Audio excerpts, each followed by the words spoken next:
Mesdames et messieurs, chers amis, bonsoir.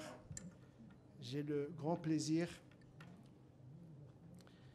de présenter les principales conclusions du rapport stratégique de l'IRES 2024-2025 intitulé « Quelle gouvernance pour un monde en mutation ?» C'est un rapport dont la rédaction a été achevée vers le mois de novembre 2024. Et c'est un rapport qui s'intéresse plus, je dirais, à la dimension de long terme, dimension structurelle. Donc, ce n'est pas de la conjoncture. C'est le 8e de la série baptisée Panorama du Maroc dans le monde. Il concerne un sujet, une question qui est la gouvernance, qui a été examinée par l'IRES dans toutes les questions stratégiques que l'Institut a étudiées. Et la gouvernance fait partie des 5 piliers de la grille d'analyse, la grille de lecture du monde de l'Institut royal d'études stratégiques. Ce rapport se veut une contribution à la compréhension et à l'anticipation des principaux défis de la gouvernance dans un monde devenu vulnérable, incertain, critique et artificiel. Le rapport formule également des propositions pour une gouvernance adaptée aux enjeux du monde d'aujourd'hui et de demain. C'est un rapport sous format hybride. Il y a un rapport de synthèse de 195 pages en papier et en version électronique. Et il y a aussi une plateforme à côté du rapport, il y a une plateforme de connaissances digitales avec 25 wikis qui sont des fiches de lecture, d'approfondissement des thématiques et des concepts que l'IRES a utilisés ou a examinés dans le cadre de l'analyse de la question de la gouvernance. Et il y a comme référence bibliographique, nous avons plus de 400 références pour la réalisation de ce travail. C'est un travail qui a été mené selon la même méthodologie adoptée à l'IRES depuis longtemps, en 3 parties. La première partie, c'est comprendre, la deuxième, c'est anticiper, et la troisième, c'est proposer. Et ça cadre avec le discours de Sa Majesté du trône de 2003, dans lequel il avait annoncé la création de l'IRES. Il avait parlé de la question de l'anticipation et de l'adaptation. L'analyse, l'anticipation et l'adaptation. Donc comprendre, c'est analyser, anticiper, ensuite proposer. La première partie, comprendre, commence par définir ce que c'est que la gouvernance. La gouvernance, ce n'est pas le gouvernement. La gouvernance, c'est l'ensemble des processus et des institutions publiques et privées à travers lesquelles sont élaborées et mises en œuvre les politiques, les stratégies et les décisions.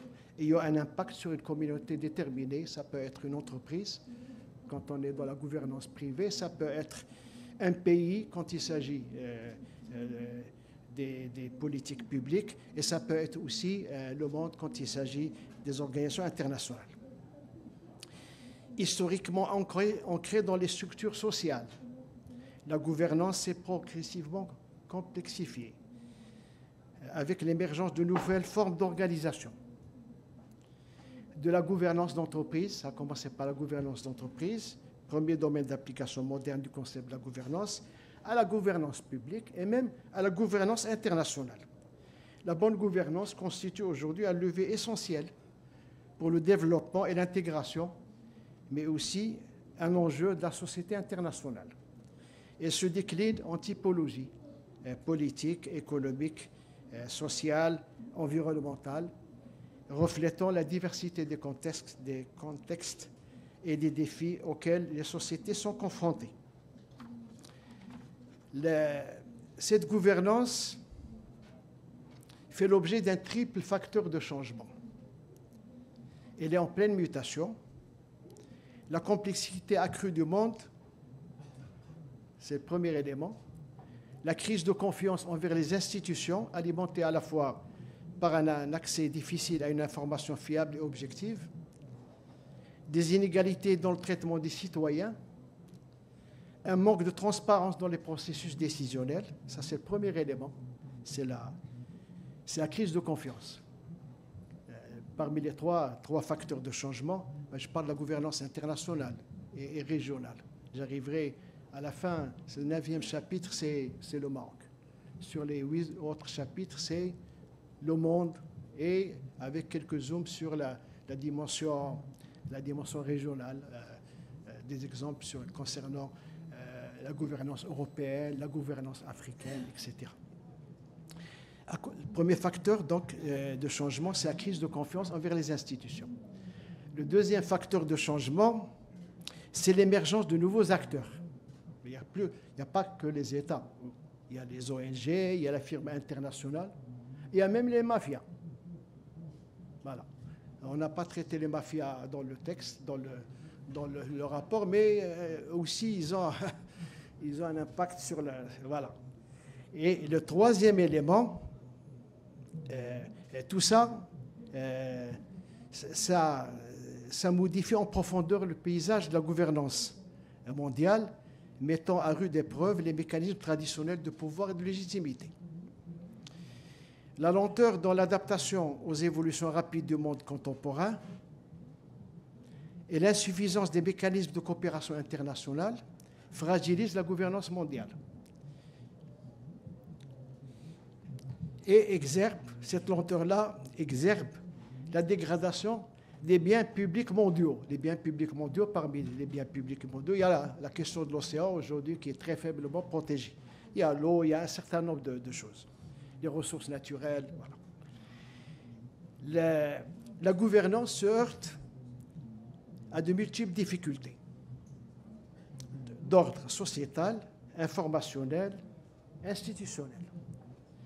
Sur le plan sociétal, c'est la fragilisation croissante des processus de gouvernance. La fragilisation croissante des processus de gouvernance est imputable à l'effritement de la confiance, à l'émergence de modes désorganisés de consultation, y compris donc les interventions extérieures des pays extérieurs dans les processus électoraux nationaux, et la prééminence des réseaux sociaux qui peuvent contribuer à la polarisation des sociétés. Sur le plan informationnel, outre l'impact des réseaux sociaux sur la gouvernance, dont je viens de parler, à travers la diffusion de fausses informations, la désinformation, la manipulation de l'opinion publique, le non-respect de la vie privée et de la protection des données, il y a ce qu'on appelle la notion de post-vérité, qui n'est pas la vraie vérité. Ce n'est pas la vérité basée sur, je dirais, des faits objectifs ou factuels.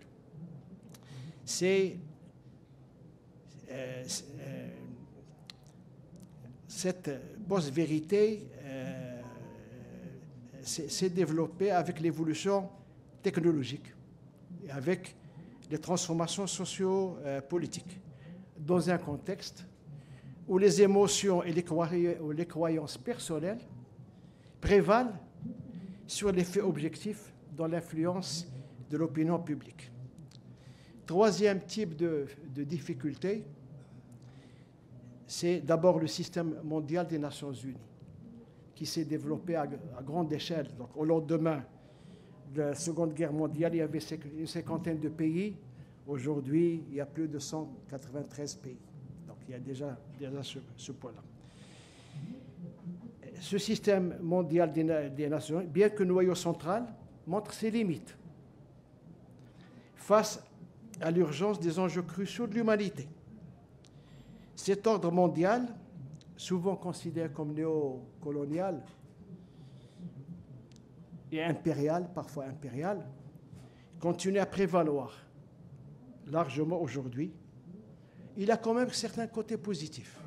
Il ne faut pas l'oublier quand on fait un bilan. Il n'y a pas que le négatif. Il faut dire aussi ce qu'il y a. Ce système a permis quand même de libéraliser le commerce extérieur mondial. Maintenant, on revient en arrière.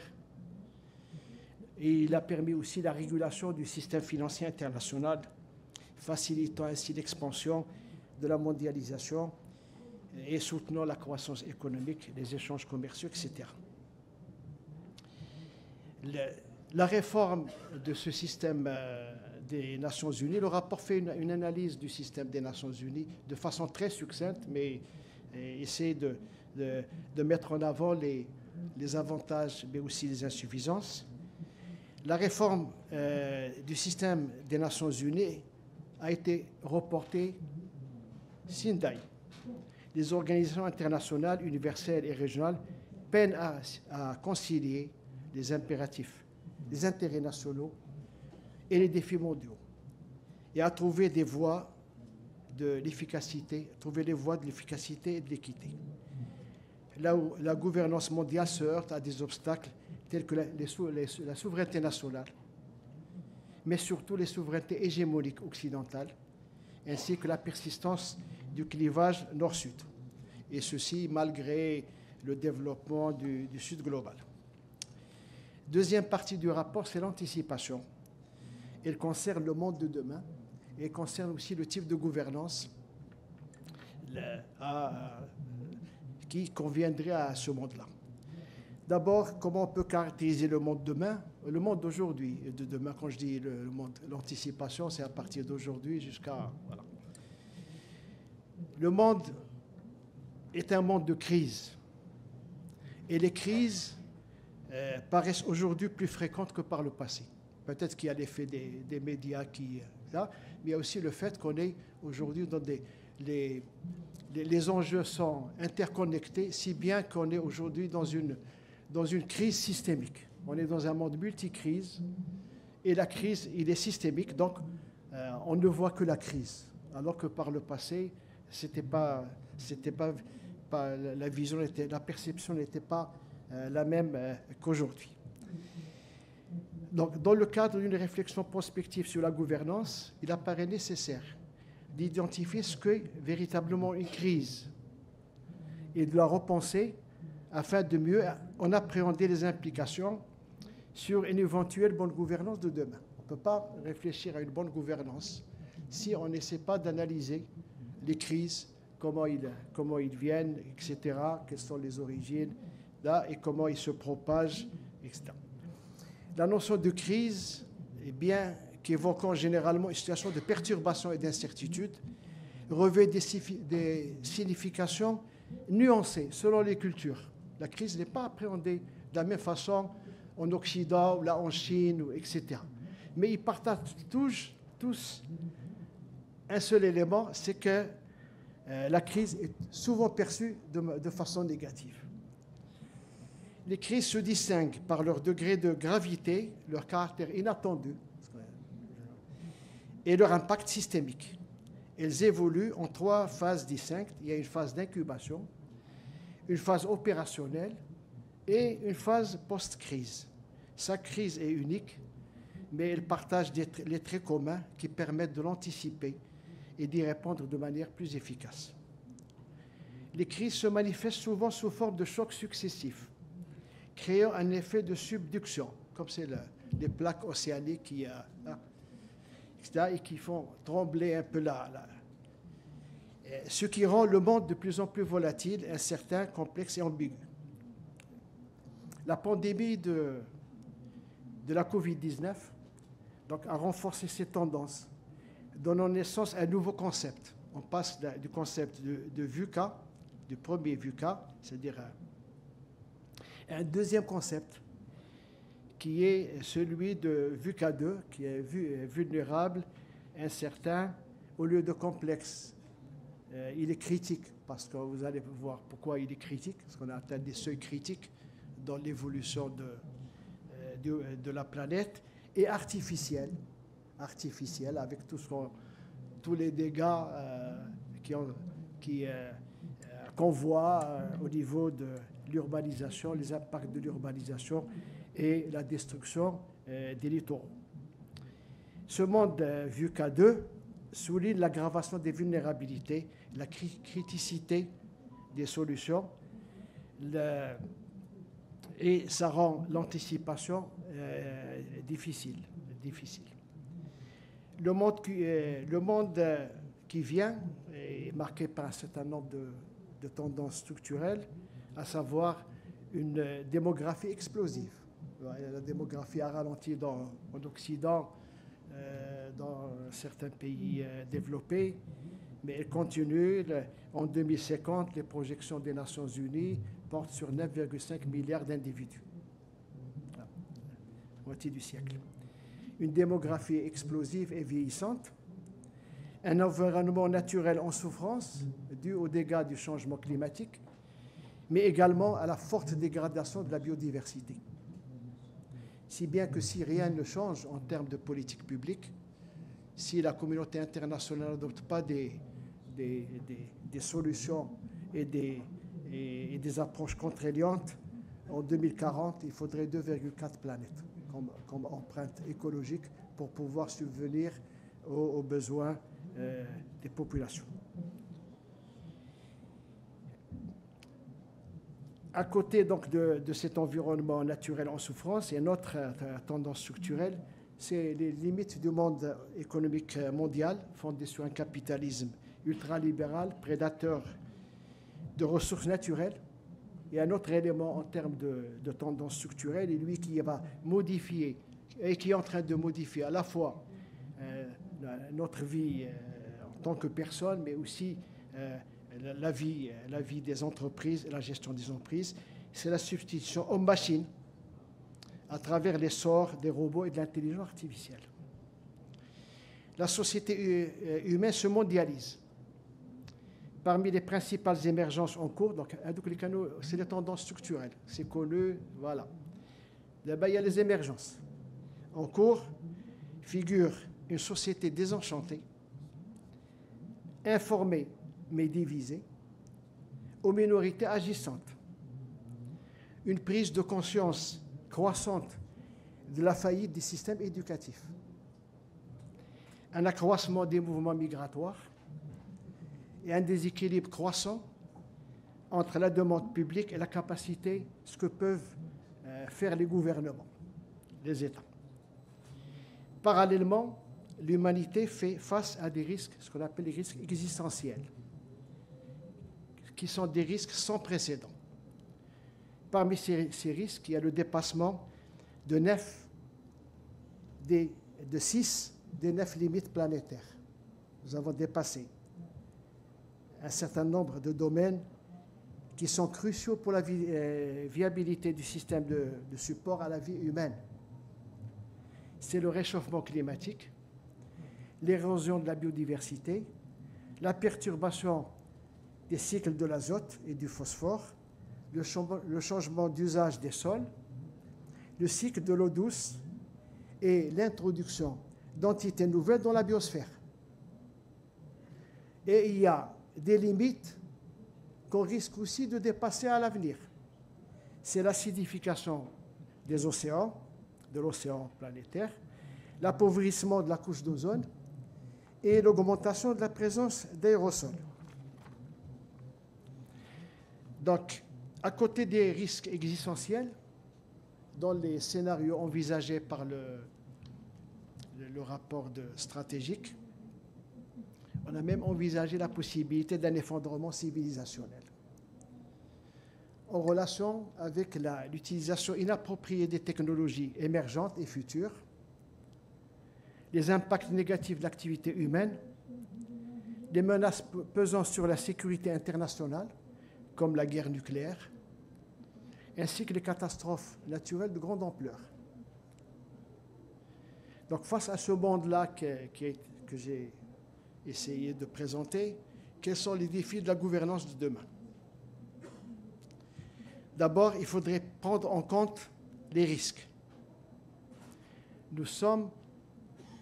Nous avons parlé dans ce rapport-là de l'ancrage de la société du risque. Cet ancrage-là s'explique par la mutation profonde des sociétés contemporaines comparativement aux sociétés traditionnelles, où les risques sont principalement engendrés par l'activité humaine. Et voilà, la nouvelle dimension, c'est que ces risques d'aujourd'hui, on est dans une société du risque, mais du risque d'ordre qui est lié à l'activité humaine. Donc, il faut prendre en compte les risques et la gestion des crises aussi. Ces deux éléments devront être au cœur de toute bonne gouvernance. Et le rapport, dans 3 domaines clés, a proposé une gouvernance adaptée qui devient de plus en plus urgente et qui n'existe pas aujourd'hui. D'abord, la gouvernance de la planète. La planète n'est pas gouvernée.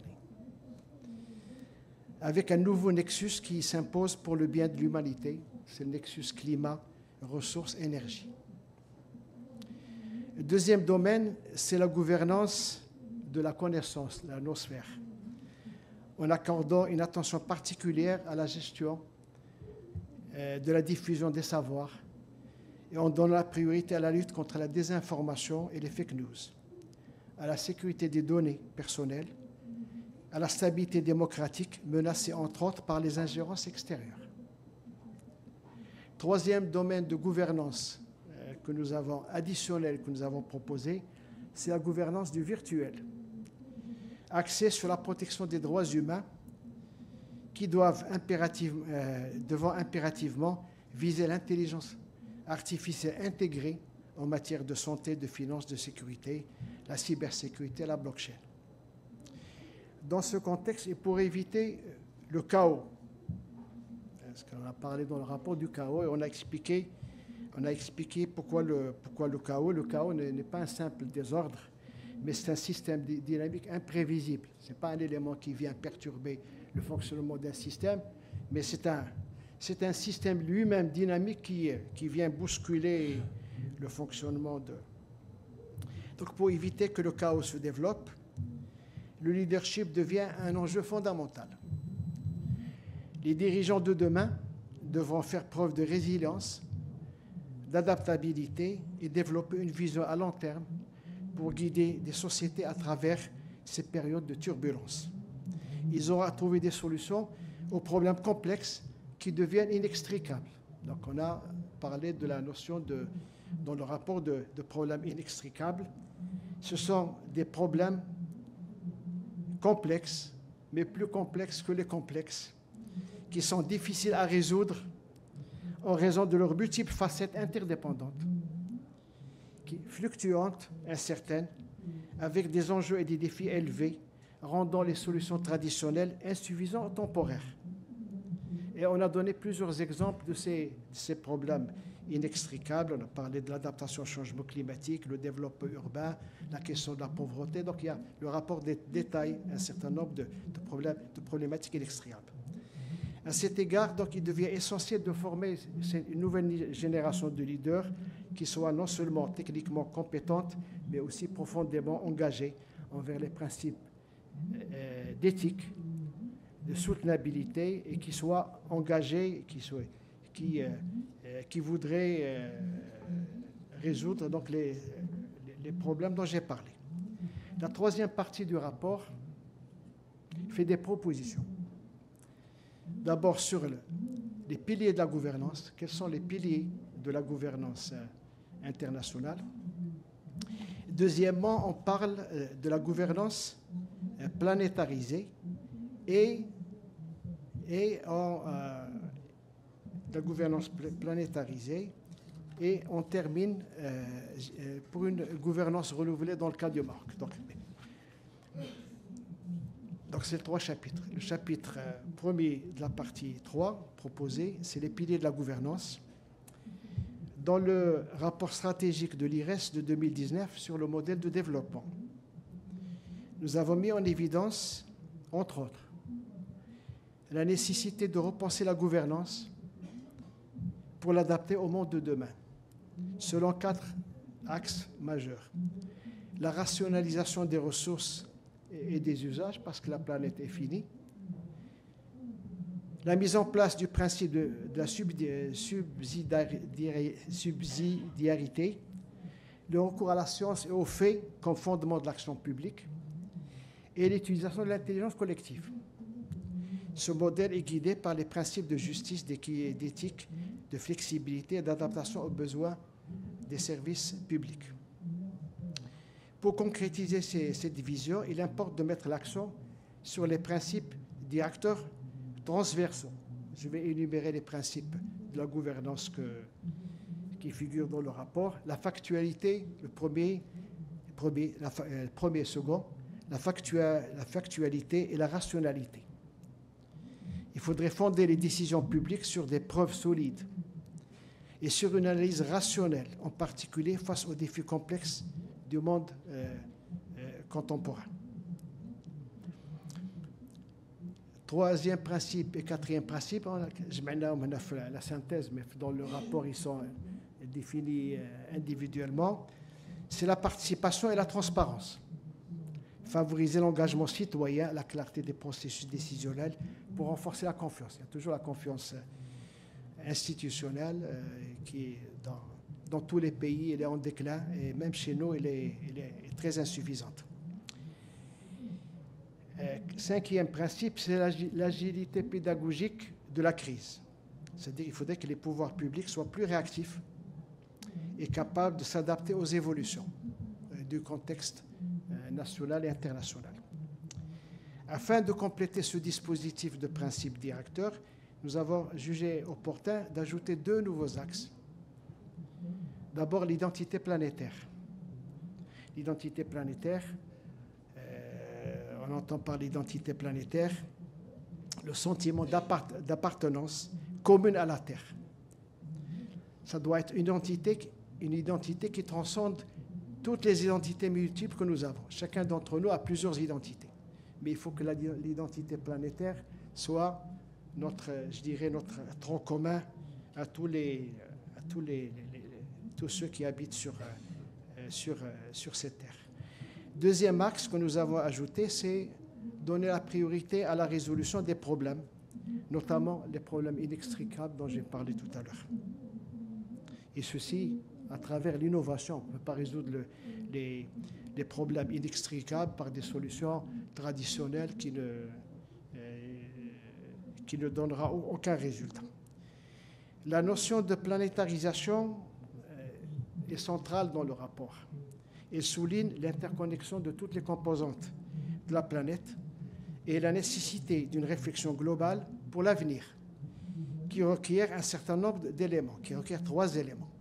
D'abord, un changement de paradigme en repensant la manière de voir le monde et en adoptant une vision globale et systémique des enjeux.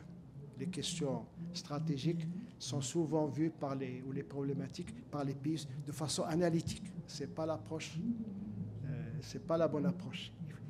Tout est lié, il y a des interconnexions, etc. Donc, il faut une vision globale et systémique des enjeux. Deuxième élément, une gouvernance anticipative qui prend en compte la notion d'irréversibilité. On ne va pas revenir au monde d'avant. Ce qui est perdu est perdu. Maintenant, il faut sauver ce qui va venir. C'est ça un peu là. Et se préparer aux crises et renforcer notre résilience face aux crises. Nous vous proposons également que la gouvernance soit adaptative. Donc, il faut s'adapter aux mutations particulièrement environnementales. La gouvernance planétarisée, c'est après avoir défini le référentiel, proposer un référentiel avec ses principes directeurs et ses axes, nous avons essayé de voir qu'est-ce que c'est que cette gouvernance planétarisée. C'est une gouvernance adéquate, voire exemplaire, où il y a une coordination saine et éthique entre les divers acteurs, en particulier les États et les organisations internationales, et qui est investie dans la gestion des biens communs de l'humanité. Si elle n'intègre pas cette dimension de biens communs de l'humanité, ça, c'est raté. Nous avons réfléchi au monde. Quel type de monde? On va vers un monde apolaire, un monde multipolaire, etc. Le monde apolaire, c'est chacun pour soi. C'est le désordre complet, ça ne convient pas à l'humanité. Et avec ça, on ne va pas dépasser les 9 limites. S'il y a d'autres limites, on va les dépasser aussi. Donc, on l'a écarté. Le monde multiplexe, c'est un concept émergent. C'est un concept émergent. On a essayé de... C'est un concept que nous avons utilisé. C'est pas la création de l'Institut. Il est dans nos références bibliographiques. Contrairement à la multipolarité, on a voulu distinguer la multiplexité de la multipolarité, parce que dans le langage international, on parle plus de multipolarité que de multiplexité. Comparativement à la multipolarité, la multiplexité ne se limite pas aux grandes puissances, voilà, dans la mesure où elle inclut tous les pays. Elle inclut aussi les acteurs non étatiques qui influent sur la gouvernance mondiale. Alors, quand on parle de multipolarité, on pense aux États. On ne pense pas à tout ce qui est aux acteurs non étatiques, ou là, au monde des affaires, ou là, à la société civile. C'est le premier élément qui distingue la multiplexité de la multipolarité.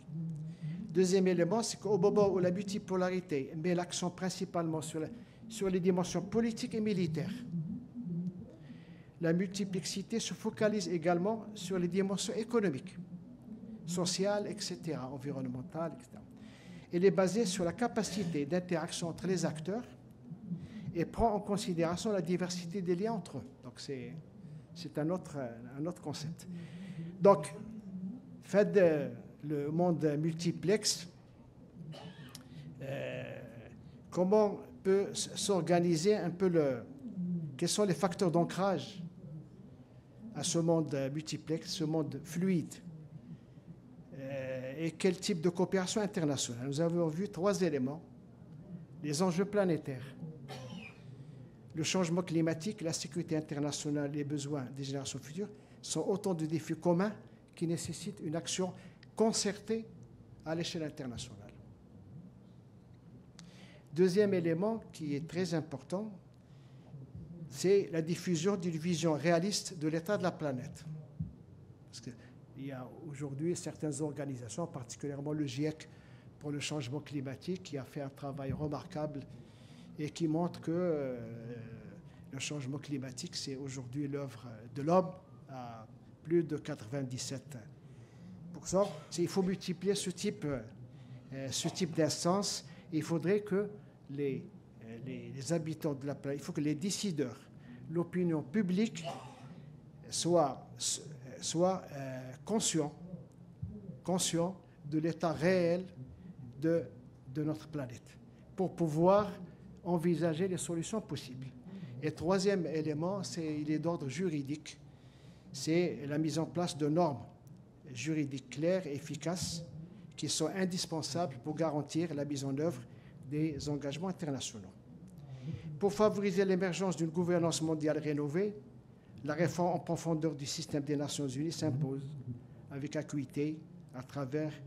nous avons fait quelques propositions, une communication plus transparente, éventuellement une suspension de l'aide internationale aux États non coopératifs, parce qu'il faudrait que cette gouvernance soit aussi contraignante face à l'énormité des défis auxquels l'humanité est en train de faire face. S'il n'y a pas de cadre contraignant, aujourd'hui, tous les cadres ont été des cadres très souples, etc. Donc il faut qu'il y ait intégré un peu de contraintes. Et il faudrait intégrer les normes internationales dans les évolutions nationales. Nous avons proposé aussi un retour à la planification. La planification a été abandonnée dans les années 90 de par son caractère rigide. Et nous proposons une planification stratégique. Donc c'est une planification sur la base des enjeux, des défis. Donc c'est un autre type de planification. Elle est plus adaptative, plus souple, facilement révisable, et elle permet d'adopter une approche en mesure d'anticiper les défis futurs et de prendre des décisions éclairées. Dernier chapitre de la troisième partie de la proposition, c'est le Maroc. Bon, nous n'avons pas évalué la gouvernance marocaine parce que ce n'est pas l'objet du rapport, mais nous avons dit que le Maroc dispose de son propre modèle de gouvernance, un modèle singulier, qu'on retrouve dans les discours royaux. C'est un modèle singulier, c'est un modèle qui a, je dirais, le Maroc est connu pour être un État qui fait beaucoup de réformes. Durant les 25 dernières années, il y a un certain nombre de réformes. Ce n'est pas exhaustif ce que je vais dire, mais donner quelques grandes réformes qui ont un nouveau concept de l'autorité, dès l'intronisation de Sa Majesté, que Dieu l'assiste. L'INDH, l'Initiative nationale de développement humain, en 2015. La région avancée qui a été confirmée par la réforme constitutionnelle, qui est elle-même une grande réforme.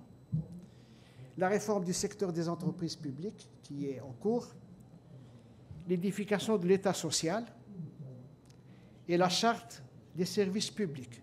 Et je ne parle pas des réformes qui ont eu lieu avant, qui se sont poursuivies durant les 20 dernières années, particulièrement la grande réforme du secteur financier qui avait commencé juste après la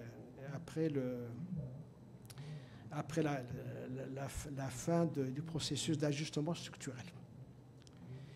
Donc voilà un peu notre modèle de gouvernance nationale. Nous avons aussi une doctrine qui est affirmée au sujet de la gouvernance internationale. Là aussi, on la retrouve au niveau des discours, mais on la retrouve aussi au niveau des faits.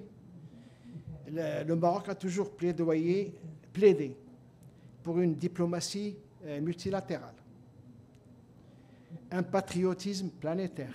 Ça existe dans les orientations. La coopération sud-sud est un axe de la politique étrangère du Maroc. Il s'est comporté en champion de la cause climatique, en organisant 2 COP, 2 conférences mondiales sur le changement climatique en 2007 et en 2016. Il est engagé en faveur de la paix et de la solidarité internationale. Le Maroc est dans le top 10 des pays qui envoient qui participent aux missions des Nations Unies de la paix externe. Il est engagé dans le dialogue des civilisations. Dans la lutte contre le terrorisme, il a présidé avec l'Allemagne, avec d'autres pays, les forums internationaux de lutte contre le terrorisme, crime organisé. Et il a une politique migratoire à visage humain. Ça, c'est en ce qui concerne les acquis.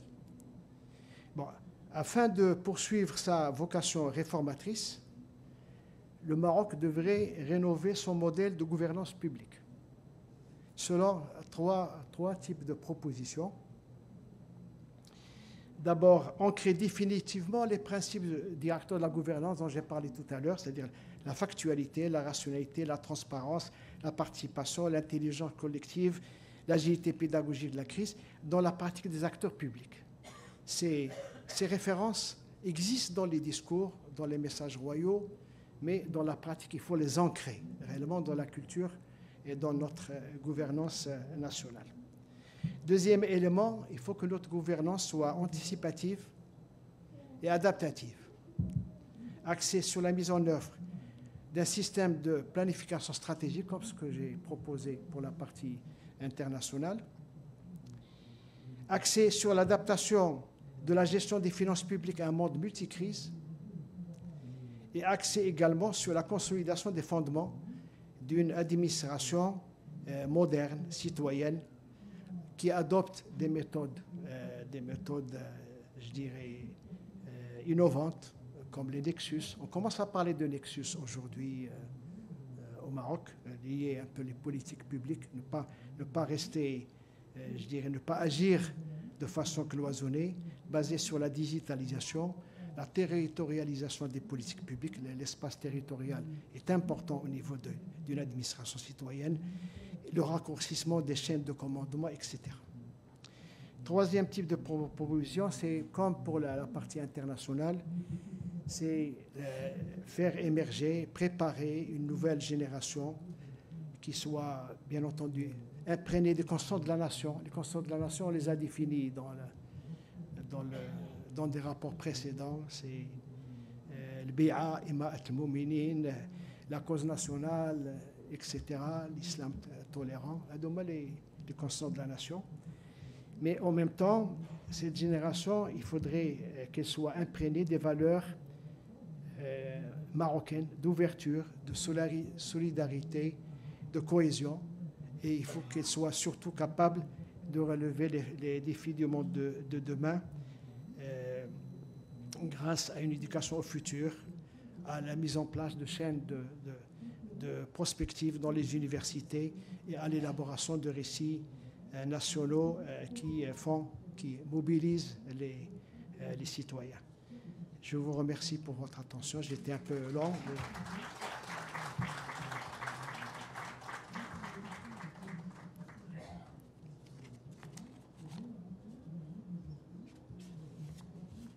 C'est 200 pages de synthèse. Ce n'est pas 200 pages de rapport, c'est un rapport de synthèse. C'est un peu, quand on dit c'est un rapport de synthèse de 100 pages, on dit où est la synthèse? Mais pratiquement à chaque page, on peut en écrire plusieurs pages. C'est pour cela qu'on a opté pour ce qu'on appelle les wikis. C'est les éléments d'approfondissement. Le rapport de synthèse restera. Et les wikis vont être actualisés au fur et à mesure. À dire l'approche interne, parce qu'on peut pas, quand on fait un rapport de synthèse, il est très difficile de procéder à de nouvelles éditions. C'est très compliqué. Par contre, nous avons cette marge à travers ce que nous appelons les wikis, pour pouvoir ajouter de nouveaux concepts, préciser des concepts qu'on a mal compris, etc. Voilà. Je vous remercie.